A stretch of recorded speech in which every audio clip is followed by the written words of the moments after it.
So hey হেই hey guys, আমি অনেক সকাল সকাল উঠে পড়েছি। তো বুঝতেই পারছো আর একটু ঘুমের দরকার ছিল, কষ্ট করে উঠে গেলাম। তো এইবার আমি তোমাদের সামনে ব্রাশ করে নিলাম। এটা দেখানোর কোনো দরকার ছিল না, কিন্তু দেখালাম এই কারণে যে আমি রোজ সকালেই ব্রাশ করি, যাতে তোমরা সবাই বোঝো যে আমার দাঁতগুলো পরিষ্কার করে রাখতে হয় আমায়। তো আমি ফ্রেশ হয়ে গেলাম। এইবার আমি আমার কালো চামড়াটা যাতে আর কালো না হয়, তার জন্য একটু ভালো করে ঘষে মেজে নিচ্ছি। সানস্ক্রিনটা একটু ভালো করে ডলে নেব গলায়, হাতে, পায়ে, সব জায়গায়। মানে পায়ে না, হাতে, বুঝলে তো, যাতে কালো না হয়, একটু বিয়েটা যাতে তাড়াতাড়ি হয়ে যায়। মনের কথা তো, ওটা তোমাদেরকে বলে দিলাম আর কি।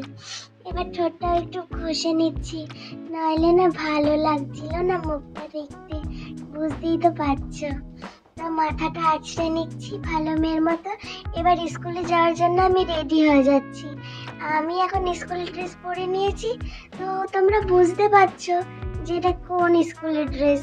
এটা হলো বড়বেলার স্কুলের ড্রেস। তো স্কুলে যাওয়ার আগে বাচ্চাদের মতো একটু খাবারটা তো রেডি নিজেরই করে নিতে হচ্ছে। কত কষ্ট করি বুঝতেই তো পারছো, ঘুম থেকে উঠে আমার কত কাজই থাকে। তো এর মধ্যে আমি দুটো আম, এক কাপ ওটস, এক গ্লাস দুধ আর কিছুটা ড্রাই ফ্রুটস দিয়ে এটাকে মিক্স করে আমি একটা শেক বানিয়ে নিচ্ছি। তোমরাও এটা ট্রাই করতে পারো। এটা খুবই টেস্টি আর হেলদি। তো সকালবেলা এটা খাওয়ার ম্যাক্সিমাম 2 ঘন্টা তোমার খিদেও লাগবে না। আর এটা খুব টেস্টি। আর এখন তো আমের সিজন, বুঝতেই পারছো। তো আমি একটু আম দিয়ে বেশ ভালো করে প্রোটিন শেকটা বানিয়ে নিয়েছি। এবার খেয়ে আমি বেরিয়ে গেলাম। আমার উদ্দেশ্যে রওনা দিয়ে দিয়েছি আমি। তো আমাদের রাস্তাটা খুব বাজে, তবুও দেখাতে তো হবেই তোমাদেরকে যে আমি বেরিয়ে গেলাম। তো এইবার আমি যাই, তোমরাও দেখো। আর যেতে যেতে আমার ব্যাগ থেকে আমি দুটো চুইংগাম বার করে ছিঁড়ে খেতে লাগলাম।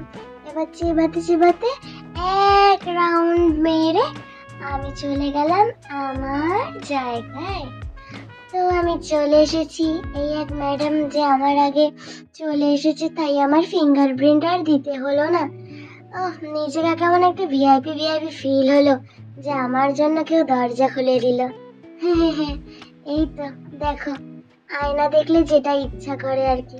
তো দেখে দেখে আমি আর ভাবলাম না, এবার ব্যাঙের মতো লাফাতে শুরু করলাম।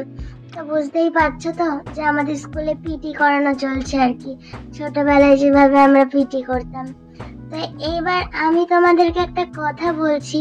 তো তোমরা এই স্কুলে পড়লে সবসময় এই জিনিসগুলো করার চেষ্টা করবে। যে আমার মন চাইছে আমার এক্স কে আমি লাথি মারি, তো আমি কিভাবে মারবো সেটাই ভাবছি। এইভাবে এক্স কে এইভাবে লাথি মারো, যখনই এক্স তোমায় ফোন করবে, মেসেজ করবে, এভাবে লাথি মারবে।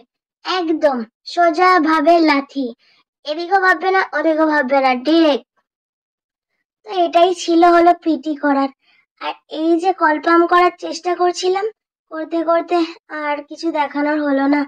ভিডিওটা ভালো লাগলে লাইক করে দিও।